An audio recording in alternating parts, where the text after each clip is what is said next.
Ouais. Qu'est-ce qu'il y a derrière Bifurque? C'est les activités, c'est les personnes qui portent ces activités, et on sera, voilà, on va pouvoir partager ça. Juste un petit clin d'œil quand même au logo de tout à l'heure, j'ai oublié de faire un clin d'œil à Hélène et Ariana, qui sont nos graphistes communicants, qui ont travaillé effectivement sur ce logo, qui sont dans la coopérative Art Noël, on était très fiers de pouvoir travailler avec elles. Philippe, c'est à nous, c'est à toi, c'est comment, voilà. Oui? C'est là. Diablo, on descend pas. C'est la poursuivre. Ah ben ça. Alors, pour ceux qui sont arrivés à l'heure, pas pour les autres, on vous a fait faire un petit atelier à l'entrée. Moi, mon métier de rêve, c'est... Alors, j'ai déjà fait cet atelier parce qu'il y a quelques jours, il y avait le métier, le forum métier porte au sens. Voilà à peu près enfin, les réponses que j'avais eues. Un métier qui a du sens, évidemment. Ingénieur méthode pour un monde meilleur. Investisseur dans le développement durable. Développer des solutions à faible entropie. C'est pour les chercheurs, là. Du jardin des animations, mettre en lien les personnes. Enfin, vous avez vu un peu le concept, hein. Faire du bien aux gens, ne pas travailler, être bénévole. Ouvrir un café scientifique. Le mien. Alors, outre le dernier, toutes les personnes là sont bienvenues chez Bifurque. Et donc, vous l'avez compris, ce qu'on souhaite faire, c'est soutenir des métiers des transitions écologiques, sociales, sociétales. Et en fait, cette idée de départ vient de deux constats. Un premier assez personnel. Ça fait quelques années que je fréquente pas mal de tiers-lieux et d'écolieux. Et je rencontre typiquement les jeunes d'AgroParisTech qui ont décidé, à la fin de leurs études, de ne pas rentrer dans ce système et dans ces entreprises qui les accueillaient à bras ouverts pourtant. Parce qu'ils pensaient que, enfin, ils estiment que ces entreprises détruisent le monde. Et je suis assez d'accord avec eux et elles. Et ces personnes-là, moi je les retrouve après dans ces écolieux et ces tiers-lieux. Alors la réalité, c'est qu'ils assument complètement leur choix. Ils ne regrettent généralement pas du tout. Par contre, ils vivent quand même de bouts de ficelle, RSA, chômage, fresque du climat. En tout cas, c'est assez précaire. Projet de vie, ils s'en fichent un peu pour le moment, mais il n'y en a pas vraiment. En tout cas, ce qui manque, c'est la rémunération. Donc ça, c'est le premier constat. Le deuxième constat, c'est plutôt année 2020, post-Covid, ce que certains médias ont appelé le big quit. Je ne sais pas si ça vous parle. C'est pas seulement en France. Donc c'est un peu partout sur la planète, États-Unis, Espagne, Angleterre. Il y a eu des articles de presse qui nous relatent ces nombres de personnes impressionnants qui décident de ne plus revenir dans leur métier ou carrément de le quitter parce qu'il ne fait pas sens, parce qu'il détruit la planète, parce qu'ils sont dans une organisation qui... Alors il y a un sociologue qui a appelé ça les bullshit jobs, très vert. Donc vous voyez de quoi je veux parler. Je me suis dit que ça serait bien que ces personnes aient à la fois une activité qui fasse sens pour eux, qui enrichisse les liens humains, qui préserve le vivant et qui en plus soit rémunéré. Parce que dans le milieu associatif, ceux qui bossent là-dedans, c'est bon, on a les 3 premières, mais la 4e, on n'y est pas, quoi. La rémunération, généralement, le SS est le milieu le moins payé. On considère que c'est normal, c'est des gens qui gagnent combien, 20 ou 30% de moins que les autres, à peu près. Bah pourquoi ? Justement, à l'inverse, ce serait logique. Voilà 2 constats de départ. Et alors, qu'est-ce que c'est Bifurque ? Donc, c'est un programme d'accompagnement et de financement. Programme d'accompagnement, il est relativement classique, on n'a pas inventé grand-chose de neuf, encore qu'il y a quelques petites bricoles, mais donc aide à l'écriture, aide au modèle économique, on crée des formations, des événements ciblés. On propose à ces personnes de rentrer dans une gouvernance démocratique, ça c'est assez original par la SKID coproduction. Et ce qui est plus innovant, c'est le programme de financement. Donc on en a parlé un peu, hein, je ne vais pas être très long là-dessus. On propose à un moment donné, lorsque le projet est mature, aux porteurs de projet, donc aux bifurqueurs et aux bifurqueuses, de lancer leur financement participatif. Leur financement participatif, vous savez tout ce que c'est de manière classique. Donc je sollicite la foule, crowdfunding, hein, la foule pour participer à l'émergence de mon projet, en sortant sa carte bleue. Hein. Donc supposons que ce financement participatif réussisse, ce qui veut dire quelque chose, ça veut dire que les citoyens sur le territoire ont envie de voir émerger cette activité. Donc premier constat, c'est ça aussi qu'on vérifie, que les citoyens sur le territoire ont effectivement cette envie-là. Supposons qu'il y ait collecte 5 000 €, bah, l'Eurométropole, par son chèque de 50 000 €, met automatiquement 5 000 € de plus, et une ou plusieurs entreprises qui ont été identifiées en préalable mettent encore 5 000 €. Donc on démarre avec 15 000 €, ce qui est quand même bien plus confortable que de démarrer avec 5 000 €. Et donc ça permet de financer le démarrage.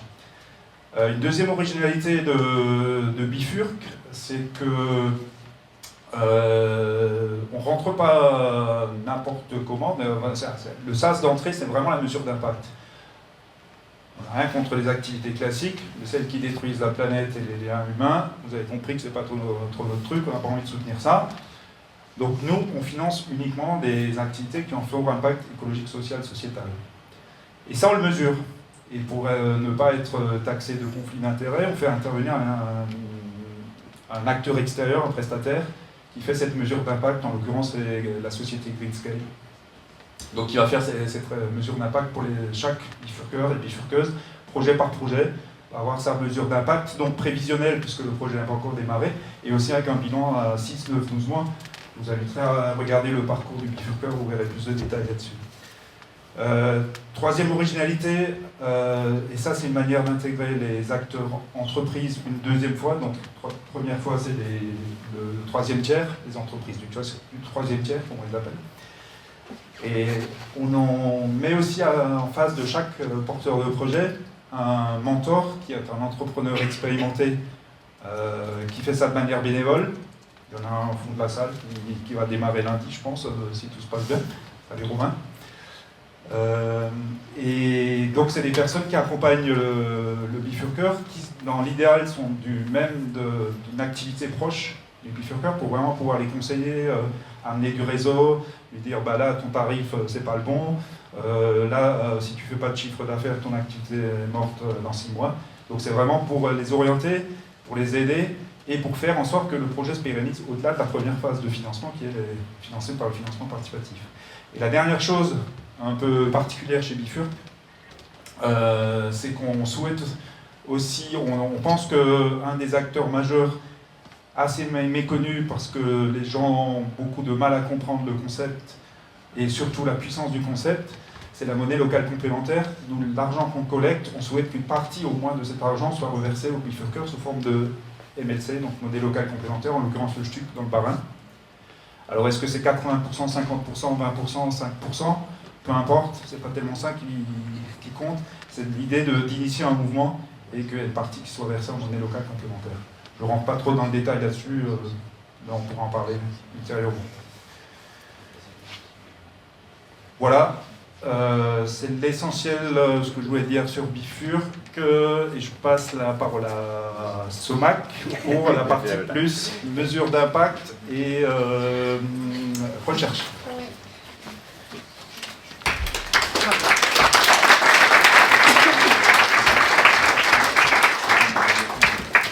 Je ne vais pas être très longue parce que la mesure d'impact, en fait, c'est compliqué. C'est quelque chose... ça nous permet pourtant de se dire, mais est-ce que mon activité en tant que bifurqueuse, eh bien, elle contribue ou non aux fameuses transitions personnelles, sociétales et environnementales? Eh bien, de réfléchir ensemble, qu'est-ce qui est important, en fait, pour nous dans notre activité, qui va venir enrichir, en fait, notre territoire à la fois économiquement et écologiquement. Eh bien, autour de ça, Philippe l'a dit, on a vraiment une spécificité parce qu'il y aurait déjà une mesure d'impact prévisionnelle et c'est un peu ambitieux, on en a bien conscience, mais il y aura aussi des bilans au niveau de cette évaluation à 3 mois, 6 mois et 1 an. 6, 9, 12. 6, 9, 12, oui. 6, 9, 12 et 1 an, évidemment. Donc, et donc de telle sorte, en fait, à pouvoir objectiver qu'est-ce que ça fait sur le territoire, ne serait-ce qu'en termes de réseau, de coopération économique, etc., etc. Et là où c'était intéressant pour nous, et c'était là où ces deux messieurs ils étaient venus me chercher parce que, bon, maintenant, on a commis quelques actes déjà ensemble, Philippe et moi, et il s'est dit, mais cette partie recherche, peut-être que Somac, avec ses propres réseaux, elle pourra y contribuer. Et c'est là où on va travailler sur ce qu'on appelle de la comptabilité triple capitaux, qui se base sur ce qu'on appelle la double matérialité. Ok, ça va peut-être pas vous dire grand-chose, mais c'est l'idée qu'aujourd'hui, les entreprises classiques ne font que mesurer en fait le capital financier.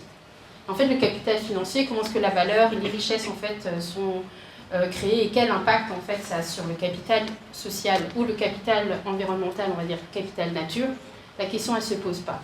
Et en fait, c'est de se dire que de la même manière que le capital financier, si d'année en année en fait vous le rogniez et qu'il disparaît, ben, votre entreprise en fait elle fait faillite. En réalité, les deux autres capitaux, le capital social et le capital nature, si vous reniez aussi de loin en loin, votre entreprise, votre modèle d'affaires, votre modèle économique n'est pas soutenable. Et donc de pouvoir intégrer ça et de le mener dans le cadre de la recherche avec des gens qui seront en capacité de mettre à jour en fait comment est-ce que autour de cette coopération économique territoriale, eh bien cela participe des transitions, sachant en plus qu'ici la grande spécificité sur le projet BIFURC, c'est de se dire qu'on n'a pas de solution clé en main. C'est pas un kit qui va permettre aux bifurqueuses en fait de prouver ça, mais il va y avoir une forme de qualité de processus dans la réflexion, dans les objectifs qu'on veut atteindre, la coopération, parce que comme l'a très bien explicité Philippe, c'est que on va avoir des entreprises, les fameuses entreprises du troisième tiers, qui vont venir abonder en termes d'apport au tout début. Et peut-être petit à petit changer de regard et de se dire que pour la biodiversité, pour le lien social, eh bien c'est aussi générateur de valeur. On a besoin d'immobiliser une partie de nos capitaux financiers, de telle sorte en fait à pouvoir préserver ces capitaux et de pouvoir les mettre à jour. Et ces personnes-là, de la même manière qu'il nous semble absolument évident de payer l'électricité pour avoir le chauffage et la lumière ici, eh bien je suis désolée de vous dire, mais ce n'est pas d'électricité dont vous avez besoin. Vous avez besoin d'éclairage et de chauffage. Autour de cette économie de la fonctionnalité et de la coopération, eh bien, nous avons toutes et toutes besoin de la biodiversité, du lien social et de toute autre chose en termes de capitaux social ou naturels dont on va avoir besoin. Eh bien, peut-être que nous allons pouvoir aussi mettre à jour de nouveaux modèles économiques, de nouveaux modèles d'affaires, de telle sorte à ce que notre territoire se revivifié. De la même manière que ça nous semble évident aujourd'hui de payer l'électricité pour avoir du chauffage et de l'éclairage, peut-être que venir consolider les modèles économiques de nos bifurqueuses qui vont venir tout à l'heure présenter leurs activités, eh bien, ça nous semblera évident de mettre, nous aussi, la main à la poche pour préserver la biodiversité et le lien social. Voilà dans les grandes lignes.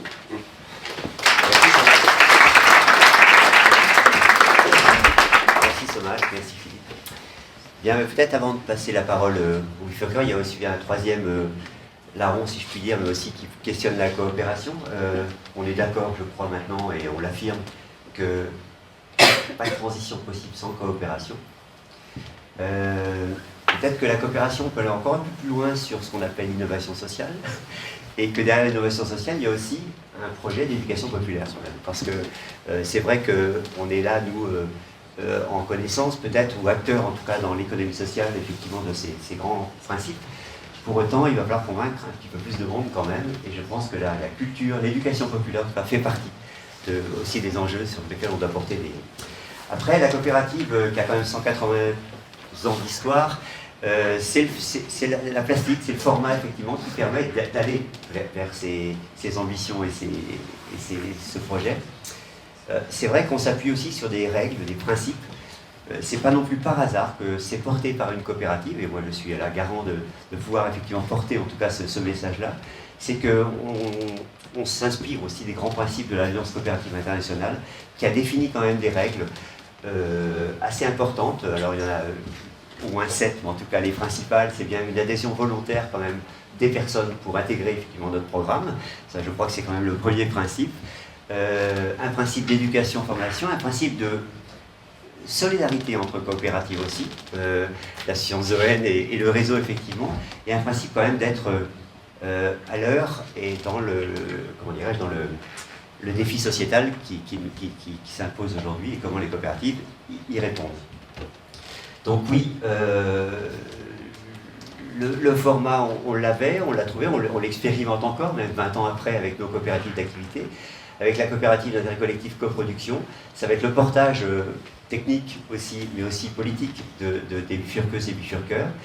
Et je crois qu'il serait important maintenant de décliner quel type d'activité on a commencé à voir, à intégrer, à recenser, peut-être donner évidemment la parole à tour de rôle à nos 7 premiers ou 8 premières bifurqueuses et bifurqueurs en tout cas, parce que je crois que c'est aussi ce qui est attendu, c'est quel type d'activité et qui sont ces personnes finalement qui sont à la fois, au-delà d'être des porteurs d'activité, c'est aussi des citoyens engagés ou des citoyennes engagées et des êtres, on va dire ordinaires, mais qui font des choses extraordinaires. Donc j'aimerais qu'un bifurqueuse, un bifurqueur déjà vienne, alors j'ai pas l'ordre, je sais pas si Philippe avait un ordre, mais ça m'étonnerait. Je sais pas comment est-ce que vous avez décidé de faire. Vous êtes calé ou pas? Faire un petit tchip. Vous êtes calé ou pas du tout? Bah, je t'en prie, Anaïs. Vas-y, Agnès. Ouais. Voilà, merci. Bonsoir tout le monde, je m'appelle Anaïs Meyer, je parle au nom de notre future ou entreprise qui commence à fleurir, qui s'appelle Safran de Strasbourg. Je parle également au nom de mon ami Bertrand Bonneau qui ne pouvait pas être là ce soir. Je vais vous raconter une histoire brève, mais l'histoire de comment on est venu à vouloir faire du safran à Strasbourg, ce qui peut paraître un petit peu loufoque et étonnant. Il était une fois une jeune femme qui était étudiante en 2010 et qui avait besoin de manger et qui faisait donc du job étudiant. Et qui s'est dit, bon, on va aller ramasser des pommes parce que c'est quand même plus intéressant d'être dehors. Et donc au pied du Luberon, je ramassais des pommes et un soir, un ami m'a dit, ça te dirait de planter du crocus ce soir ? Non, pas plus que ça, mais si t'as besoin d'aide, je t'aide. Et puis j'ai planté du crocus et puis je me suis dit, mais en fait c'est quoi ça ? Et il m'a expliqué, c'est du safran. Alors, j'étais un peu curieuse, j'ai lu, j'ai planté, et en fait je suis tombée amoureuse, parce que je me suis dit, mais c'est l'avenir cette plante. Ça se multiplie tout seul, et ça n'a pas besoin d'eau. Et en fait, on fait tout venir d'Iran pratiquement. C'est à 4000 km.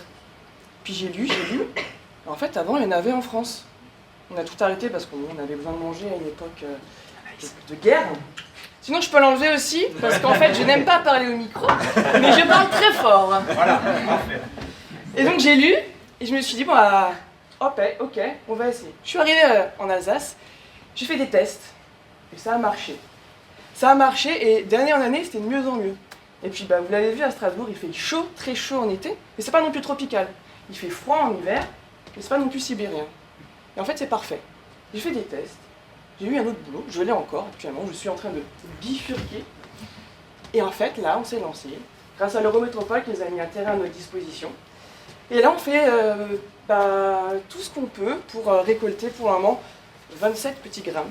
Mais 27 petits grammes qui sont très précieux à partir de 3300 bulles. L'année prochaine, on va en acheter plus. Parce que comme ça se multiplie tout seul, il faut en acheter quand même un petit peu au début pour que ça se multiplie les années suivantes. Et donc, voilà, on fait partie d'Antigone, qui nous a parlé de bifurque. Et on s'est dit, je pense qu'on rentre à peu près dans le projet, parce qu'en fait, on n'a pas besoin d'eau, donc c'est l'avenir, hein, voilà, c'est toujours compliqué, là, de plus en plus la sécheresse. On fait tout à la main, le désherbage ça se fait à la main, on n'a pas besoin on met 0 pesticides, tout simplement parce que c'est le respect de la nature et parce qu'en fait c'est des bulbes, c'est juste en dessous de la terre, donc on ne va pas mettre quelque chose sur ce qu'on va manger après.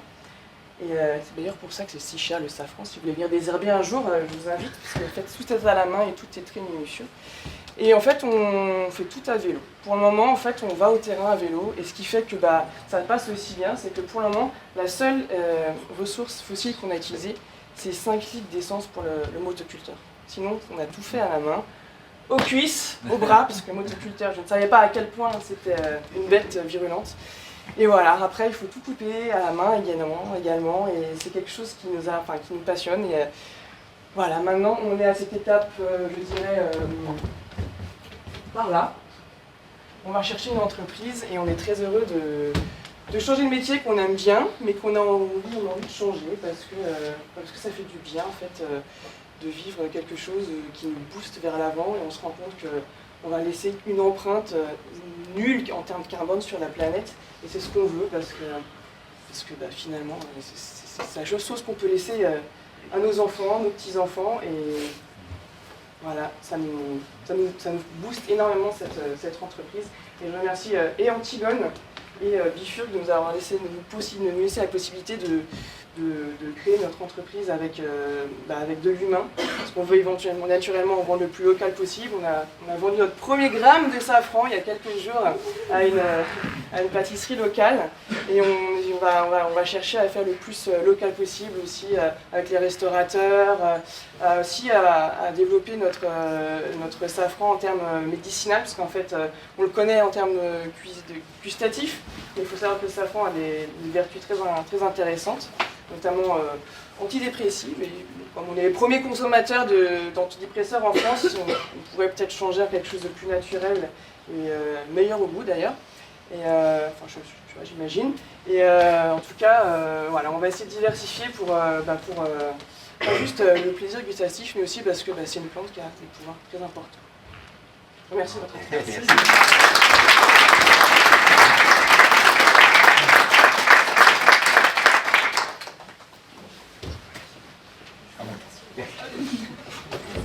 Je ne vais pas prendre de micro parce que je parle fort aussi. Ouais. Bonjour tout le monde, je m'appelle Steve et je porte le projet de la CUTCH. Donc pour les Alsaciens qui connaissent la dénomination de la CUTCH, donc c'est un nom alsacien qui a plusieurs significations. Donc ça peut être un landau, un chariot, un taco, un carrosse. Mais aujourd'hui la CUTCH est un vélo triporteur qui permet d'emmener les personnes à mobilité réduite faire du vélo. Vous verrez, c'est assez difficile à s'imaginer ce que c'est, mais quand j'arrive dans une maison de retraite et qu'il y a Georgette qui me voit arriver avec mon vélo et qu'elle me dit « Voici, je t'ai fait la CUTCH, qu'est-ce que c'est que cet engin ?» On est complètement dans le thème. En fait, c'est un vélo avec une plateforme sur l'avant qui se bascule, ce qui permet de monter avec le fauteuil roulant sur le vélo sans qu'on ait besoin de faire de transfert. Souvent, les personnes qui sont en fauteuil roulant, la problématique, c'est cette histoire de transfert, la mettre dans la voiture, la transférer sur un autre siège. Ici, ce problème est complètement évacué. Le vélo, il est très très fonctionnel, il est sécurisé. En fait, le vélo, il existait déjà. Mais le problème de ce vélo, c'est que vous ne pouviez que y accéder, vous ne pouviez que l'acheter, ce vélo. Et moi, mon idée, elle était assez simple. C'est de proposer ce vélo à la location. Parce qu'aujourd'hui, ce vélo coûte plus de 10 000 €. Et si vous voulez faire une sortie avec votre grand-mère, ou votre parent, ou votre cousin, parce qu'on est tous concernés à un moment donné par la mobilité réduite, par la perte d'autonomie. Mais vous n'allez pas acquérir un vélo à 10 000 € pour faire une sortie le 15 août. Donc moi, mon idée, c'est effectivement de proposer une location avec le chauffeur et l'équipement. Donc tout simplement, on m'appelle, je vais jusqu'au domicile, je vais dans les établissements de santé, et en 2 minutes, la personne est installée, on peut partir tout de suite faire du vélo. Le gros avantage de ce type de vélo, c'est que les personnes, on parle d'impact. Et effectivement, cette année, j'ai fait beaucoup de vélo, j'ai fait plus de 3000 km avec ce vélo, que ce soit à Strasbourg, que ce soit à Talmarmoutier, que ce soit à Wasselonne. Mais je ne pensais pas que l'impact était aussi fort, hein, parce que la personne, elle a un nouveau contact avec la nature. Donc, je vais essayer d'éveiller ses sens. Donc, quand il y a un champ de fleurs, on va voir les fleurs, les couleurs. Quand il y a une rivière, je m'arrête, elle écoute la rivière. Quand il y a un champ à Kroderkersheim de choux, elle sent l'odeur du chou. Là, t'enchaînes, on parle de choucroute, on parle de bière. Et la personne, elle se réveille de nouveau, parce que enfermée dans ses murs, elle est complètement, elle perd ses sens. Et je vous dis, cet impact, je ne pensais pas avoir autant d'impact. Hein. Sérieusement, c'est vraiment très très fort. Après, le côté mobilité douce, c'est sûr que c'est un plus aussi, mais c'est ce côté humain, inclusif. Je fais des sorties en famille aussi, vous voyez, donc j'emmène des petits jeunes ou des grands-mères et on dit, bah, les enfants viennent avec, les petits-enfants viennent avec. Et en Alsace, je ne pensais pas, mais on a cette culture, c'est que la mamie, elle veut aller voir son mari au cimetière, donc on l'emmène dans le village à côté, on va au cimetière, elle va à la tombe, elle caresse la tombe. C'est comme un dernier au revoir qu'elle fait à sa mère, à son mari. Donc l'impact est fort, et pour moi, de faire ce métier-là, ça a vraiment du sens. Juste pour vous dire comment je suis arrivé à cette idée-là, c'est que moi j'étais revendeur de matériel médical, donc j'étais spécialiste du fauteuil roulant en fait. Donc on ne s'imagine pas, mais je vendais des fauteuils roulants à des personnes âgées, des personnes handicapées. Et quand j'allais dans des maisons de retraite, je voyais un papy, et je le voyais dans son fauteuil. Et ce papy, il a pêché toute sa vie, et aujourd'hui il est en fauteuil, il ne peut plus aller pêcher. Et ben moi, mon idée c'est, moi je te l'emmène ton grand-père à la pêche. Mais non mais, c'est rien. Et au fait, mon vélo c'est juste un vecteur. C'est tout, c'est un outil qui permet de le faire. Certes, c'est du vélo, mais c'est tout ce qu'il y a autour, quoi. Donc aujourd'hui, je suis bien content d'être parti sur ce concept-là. Comme dit, le vélo existe déjà, il est sécurisé, il fonctionne très bien. Ma seule problématique, c'est la saisonnalité de l'activité. Donc je pédale que de mars à octobre. Et je suis vraiment dépendant du temps. Donc voilà. Mais je suis bien content de faire partie de Bifurc, d'être dans le site de la COP. Donc chez nous, c'était la COP quand on m'envoyait chercher des patates. Mais je suis bien content d'être ici et de pouvoir participer à cette expérience. Voilà. Je vous remercie de m'avoir écouté.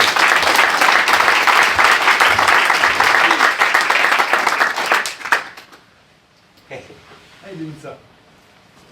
Allez-y. Fanny, ouais. Comme vous voulez. C'est quand tu veux. Bon, j'y vais alors. Je parle aussi assez fort, donc je pense que tout le monde va m'entendre. Bonsoir à tous et à toutes. Ravi d'être ici pour cette inauguration de Bifurc. Je suis vraiment contente de pouvoir être présente ce soir. Je m'appelle Fanny de Creuse et j'ai un projet de réemploi entre professionnels en Alsace. Concrètement, ce projet a pour objectif de diminuer la quantité de déchets des entreprises, des collectivités, des associations. Donc tout cela en les aidant à faire du réemploi entre eux et d'augmenter les dons pour les associations.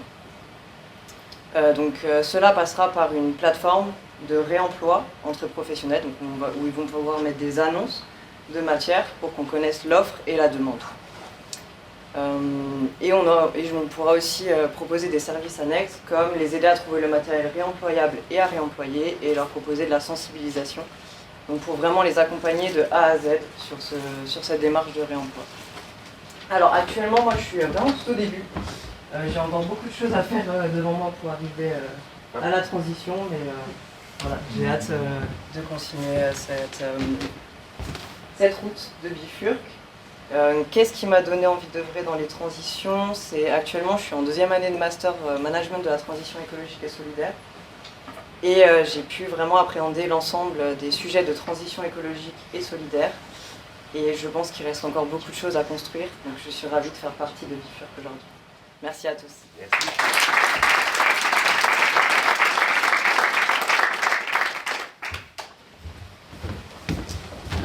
Bonsoir tout le monde, moi je ne sais pas si je parle assez fort. Vous me direz. Ouais. Bonsoir. Ça va? Oui. Je m'appelle Denitza et je suis la créatrice de l'Archive végétale qui est traiteur vegan et atelier de cuisine végétale à Strasbourg. Moi j'ai commencé à cuisiner vraiment quand je suis devenue végane. Et je suis devenue végane quand je suis devenue maman. Il y a quelques années, c'est vraiment grâce à mes filles, j'ai 2 petites filles, et au soutien de mon mari aussi que j'ai trouvé ma voie, la cuisine donc végétale, qui a ouvert un monde de possibilités tellement plus créatif, plus éthique, écologique, bon pour la santé. Et donc c'est ma façon de m'engager pour la protection du vivant. Et j'aime bien partager mes découvertes et faire aimer la cuisine végétale.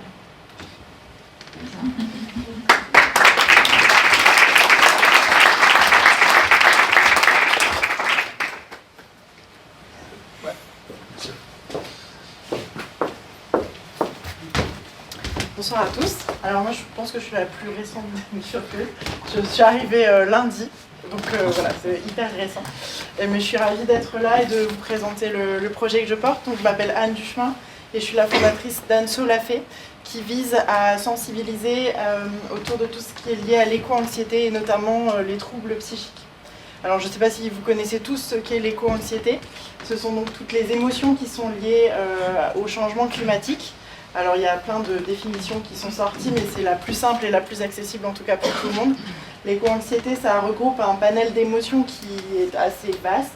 Et il faut savoir que donc ça peut amener à des troubles psychiques comme la dépression ou l'anxiété. Donc l'idée c'est de pouvoir aider les gens à ne pas arriver jusqu'à ces troubles psychiques et limiter les consultations auprès des professionnels de santé. Et puis accompagner les gens en fait dans la transition écologique pour vivre les changements climatiques de la manière la plus sereine possible pour pouvoir ensuite agir de manière durable et alignée.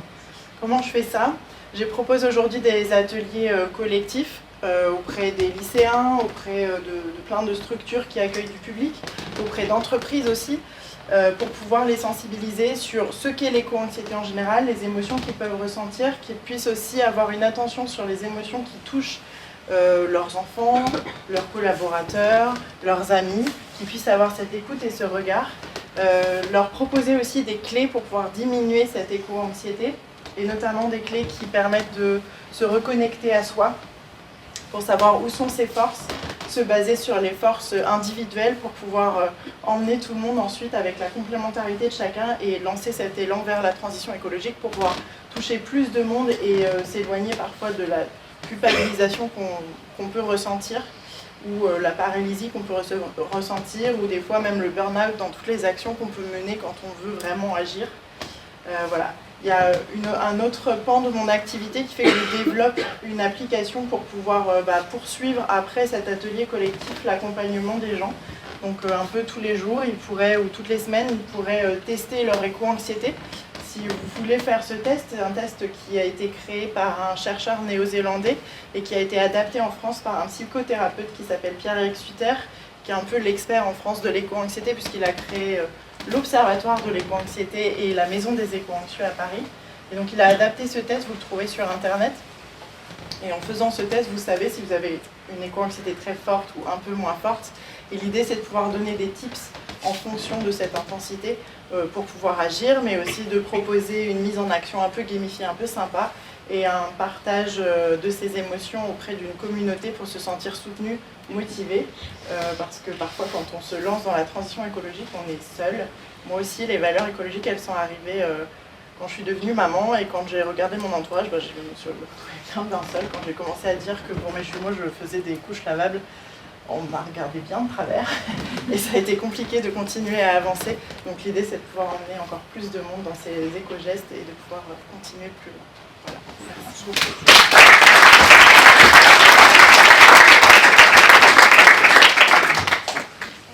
Françoise.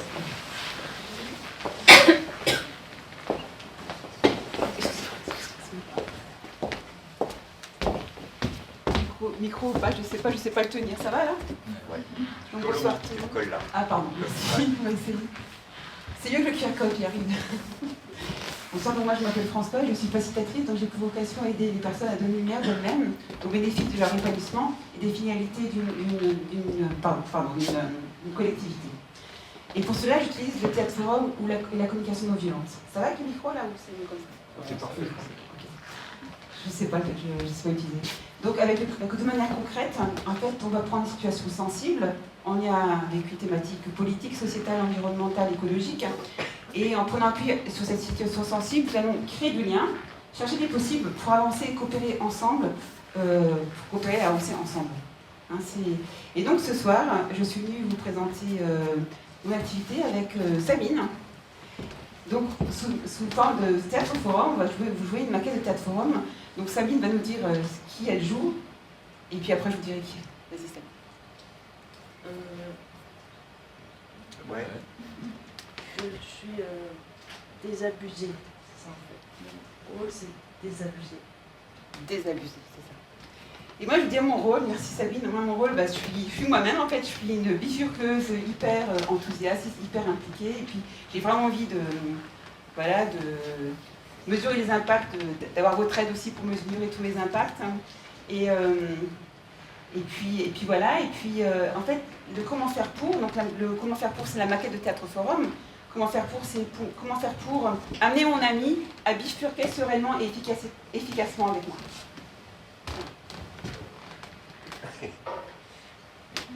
Mais Sabine, on a répété, mais on est au... Je t'ai dit, on est au kaléidoscope, Sabine. Non, mais c'est pas possible, on a répété la scène, on l'a répété combien de fois? On l'a répété hier soir, la semaine dernière, 2 minutes. Le kaléidoscope. Sabine, tu sais ce que c'est que le kaléidoscope? Non, je sais pas ce que c'est. Je sais pas ce que c'est.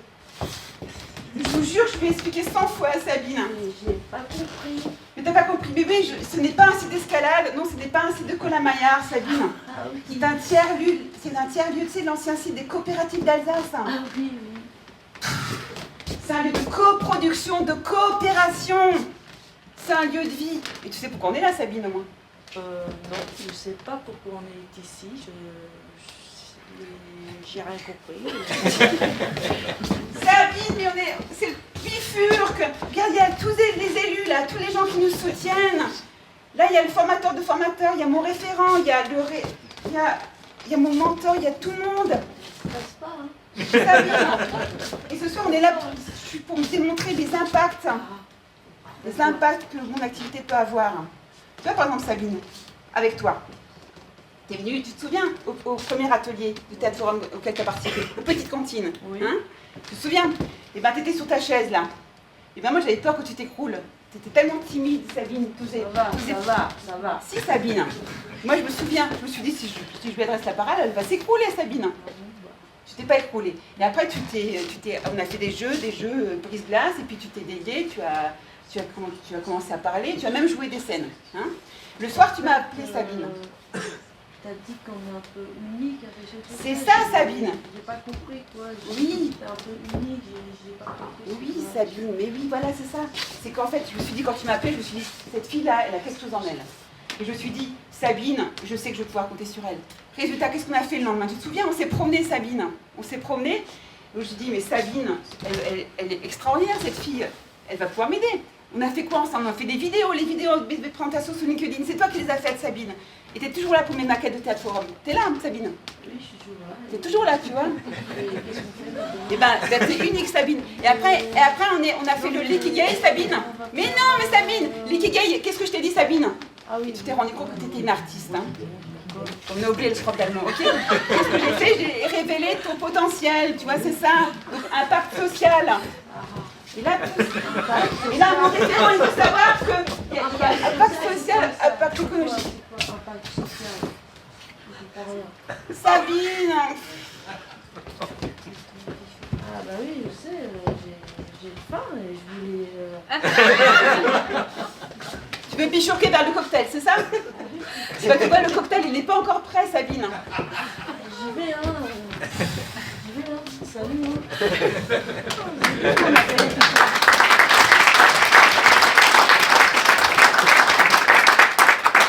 On peut pas laisser Sabine partir comme ça, alors. Aidez-moi, s'il vous plaît, à mesurer. Là, il y a mon référent, il y a mon mentor, ils veulent tous savoir, me connaître mes impacts. Est-ce que quelqu'un pourrait m'aider à faire émerger les impacts que peut avoir mon activité? Quelqu'un pourrait m'aider, s'il vous plaît? C'est le référent. Va déjà nous faire rire ce soir. Somac, tu veux nous aider à faire émerger les impacts de mon activité? Allez.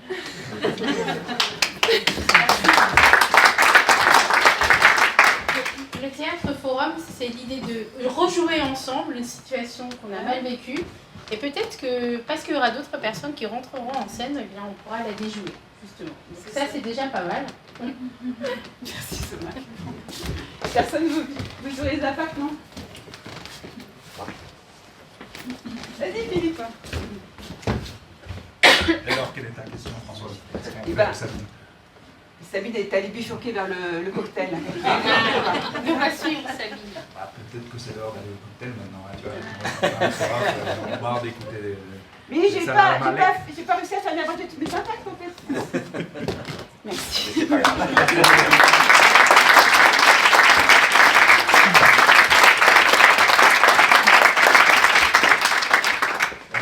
Peut-être une dernière chose que j'ai oublié de vous dire tout à l'heure, je suspecte qu'il y a des entreprises dans la salle, des entrepreneurs, ou peut-être des personnes qui sont connectées avec des entreprises, ça je suis sûr qu'il y en a.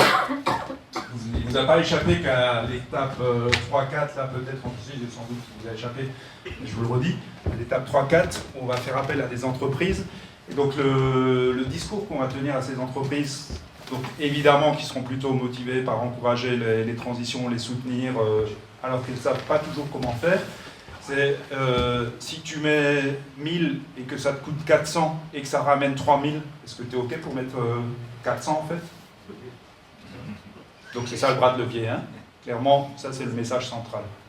Et après, évidemment, il faut que les entreprises soient motivées par soutenir tel porteur de projet, parce qu'il y a telle activité, et qu'ils ont envie de collaborer aussi avec cette personne au-delà du simple financement. Voilà, c'est tout ce que je voulais rajouter. Est-ce qu'il y a des questions dans la salle? C'est le moment. Ah, le bol, hein.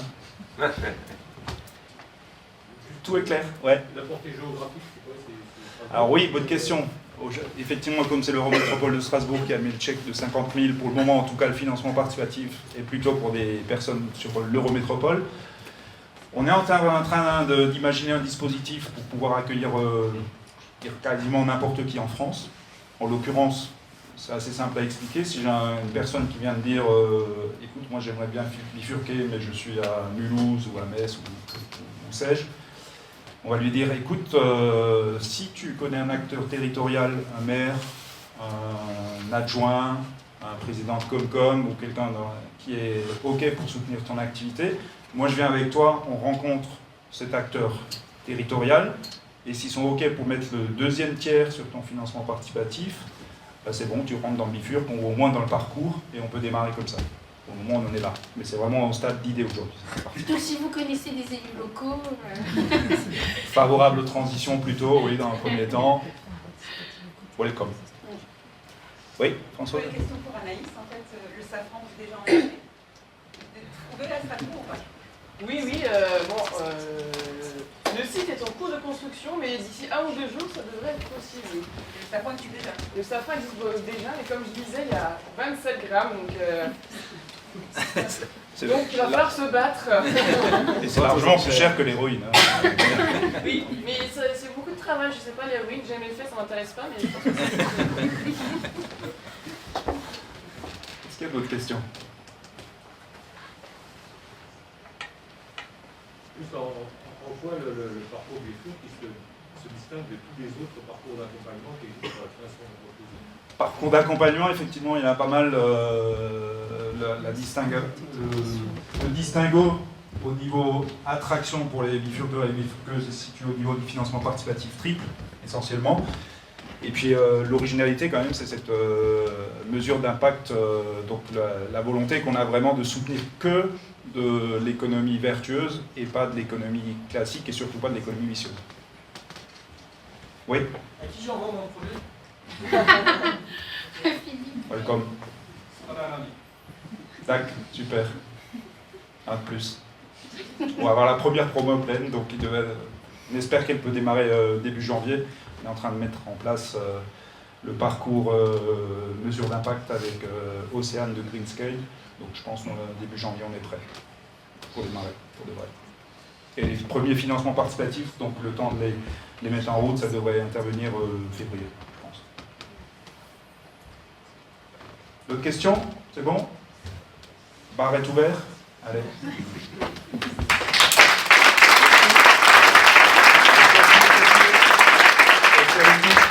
c'est la porte à clé.